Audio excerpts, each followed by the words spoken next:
We've sanitised ourselves and the client. Picked up our 2-in-1 Pro Pusher out of our Barbicide. Push, push, push. And remember, it's only about 1 minute per finger for all of the preparation. I'm going to try and do this as fast as I can, and then I might even speed it up when I send it to you. Do you know what I mean? Oh.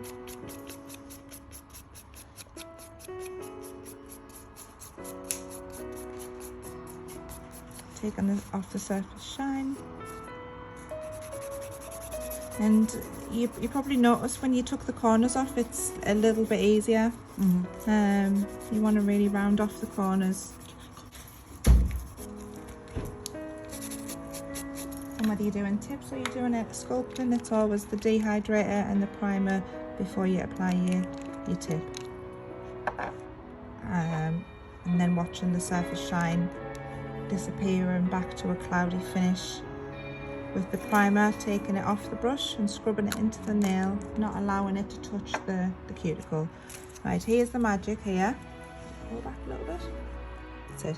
Sculpting form. So disposable. So they're just on a plastic. You flip out the middle part and create a mirror image like that, and that reinforces the back, and you don't want any overlap here. Turn it around, open up the perforations, and you're going to create a little tunnel, which is the same as the C curve on the tip. So just a little tunnel like that. With the tip, I encouraged you to sort of apply where it was on a bit of a slope. With the form, it's not. I want it as straight as possible, and use the middle line as a guide to put it right up against. And then you secure with your thumbs on the side first, then roll it to a point so you get a little cone. And then they don't have to meet ever again. Just get rid of them. Doesn't matter if they're sticking up, sticking down. And then just flatten it. How much quicker is that than choosing a tip, sizing a tip, tip? Also, you just make. So zone number 1, I'm going to use this pink. Tap the ash off it. And I'm going to place it just so it sits on the edge of so it crosses over onto the free edge. I'm putting my side walls in first. Let it do its thing for a second. It really will self-level. And because we haven't got the tip, what we're really concerned about mainly is the side walls. So now I'm going to start pressing it into the nail, going over the top, pulling the side wall in, and then your free edge. So you've done so much work before, at this stage, only after a couple of minutes. I'm going to just take the pink again and then dot into that one and dot into the next colour that I'm using, just to give a third effect in the middle. And look at the colour that comes off the brush, so it's imperative to be wiping at this stage. Bristles pointing downwards towards the cuticle. Whatever you do on one side, do to the other. Wipe the brush back into the liquid. Now I'm just going to pick up a pure bead of my second colour and really make that kind of zone 2 and 3, if that makes sense. So I'm going to give a bit of an apex with this colour.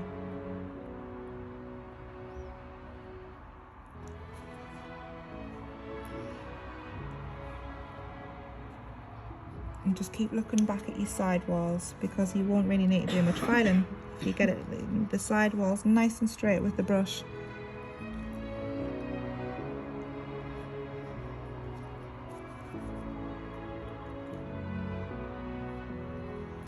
See a low point there. I'm just going to place a tiny bead there for me correction, and just look at the bristles, and you see how they're pointing down. It's just so easy to put your brush on and lift it, and then you're causing problems for yourself. Do you think that looked easy? I think everything you do looks easy, Sonia, when you're doing it. Because it is, and less is more. Less is actually definitely more. Do you remember when I was showing you with the tip earlier to pop your thumbs there and just give it a little pinch? That's the secret for sculpting. So when it's in its moulding stage here, just put your thumbs underneath and just give it a little pinch so that you're getting a barrel effect. And surprisingly, it shouldn't hurt. Occasionally some people say ouch, but no, it shouldn't hurt. And it's even better when you're wearing acrylic yourself, so that you've got that strong sort of resistance against the nail. There's a clip thing you can get, isn't there? There is. You can put like a little peg on them. You don't really need to. I just think do it all manually. And then once you think, yeah, we're almost ready to file, I'm going to flip like the tab like that. Press, press, press, press, press. There we go. Right. Off it comes. Go back in with your thumbs. Very clever. So can you see, I'm not going to have a lot of filing to do there. And you can get your full set done in the hour if you're focusing, you know, because it's bish bash, bish bosh.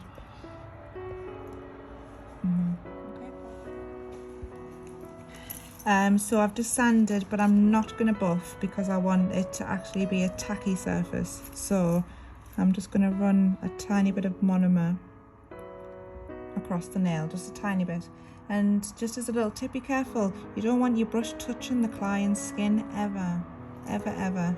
So when you're doing your pattern, that's great, but be careful that you're not touching our skin and pulling our skin back as much as you can. Right, so I'm going to line up a couple of colours, and positioning wise, so I'll do maybe like I'll do some petals and flowers or something, but I'm going to kind of do it on an angle. So I'm going to imagine that the middle of my flower is going in a circle like that, and you'll see what I mean in a second. So this is what I call little like footprints in the snow. Tiny, tiny little tiny, as dry as possible without it being too. So I'm going to place it down, wipe my brush, and I'm going to pat it like that and cause a slight indentation, and then it's just tuck and tuck. And it doesn't really matter if, as long as they're all a similar sort of size, it doesn't matter if they're all the same shape, because petals aren't. I'm going to put the second one about there, and this, I need to keep a gap created between each petal. So creating an indentation, and then sweep the sides. Tiny, tiny, tiny, tiny. You don't want to apply it too wet because it will just literally like smudge on the nail. The next one here.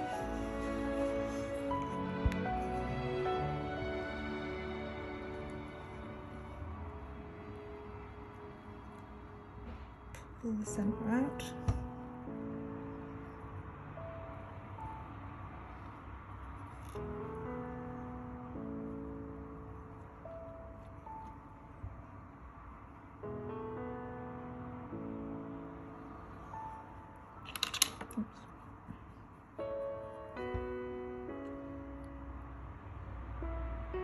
And it's the same theory with this, less is more.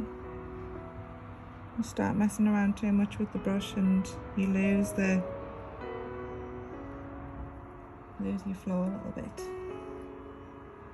Right, what I'm going to start to do now is I'm going to work kind of backwards. So if I stick a little petal here, and I've got time actually to pick up another one while that's having a minute, and stick it there like a little pair of eyes.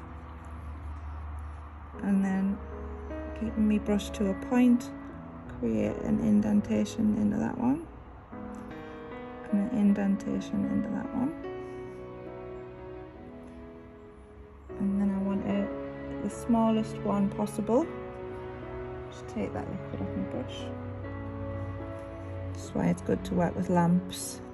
You end up going cross-eyed doing things this small. And then another little indentation, so that you end up with 3 layers. The petals are all sitting sort of behind each other.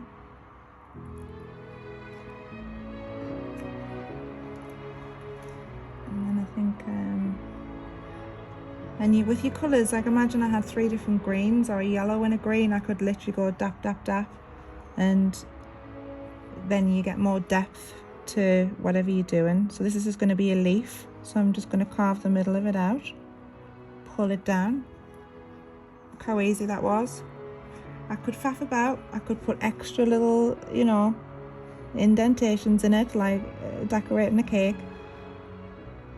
It's up to you, but it doesn't take much to create some of these shapes.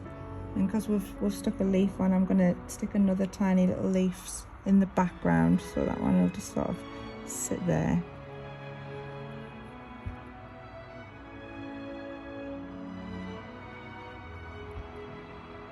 And then just pull that centre out.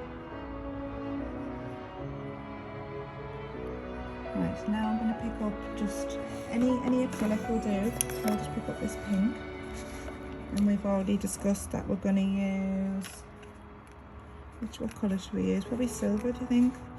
Stand out. And I need me little one of these. So I find just using acrylic rather than glue works better with this. So this is where I'm going to put the centre of that flower in.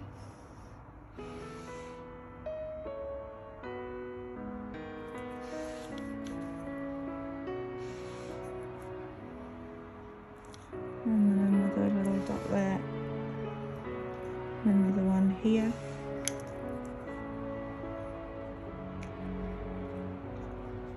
These are my new glasses and I'm still going cross-eyed, you know. That's here we go. So centre of the flower, centre of the flower. So can you see now what I was visualising at the beginning about that line there, that sort of curve? And it just brings it alive by putting your sort of diamantes in. You can use paint to put little dots. I could have continued here with some extra little bits and bobs, but that's it. That's I think an easy way to do something 3-dimensional. This is a lovely top coat, a UV top coat, and it dries in less than 60 seconds. Great for people who are using sunbeds because it doesn't discolour, and it really brings out the vibrancy of any coloured acrylics that you've used. And then you can even put a little bit underneath as well. And then all you would do is your little drop of cuticle oil. It's nice to do a full set and just do that on one nail. And if you get your clients used to paying an extra £2 for that, I had endless amounts of brides who would come in and just have little bits of 3D work put on their ring fingers for their weddings, and it's really effective. So that's a 3D sculpted flower over a sculpted glitter colour blend.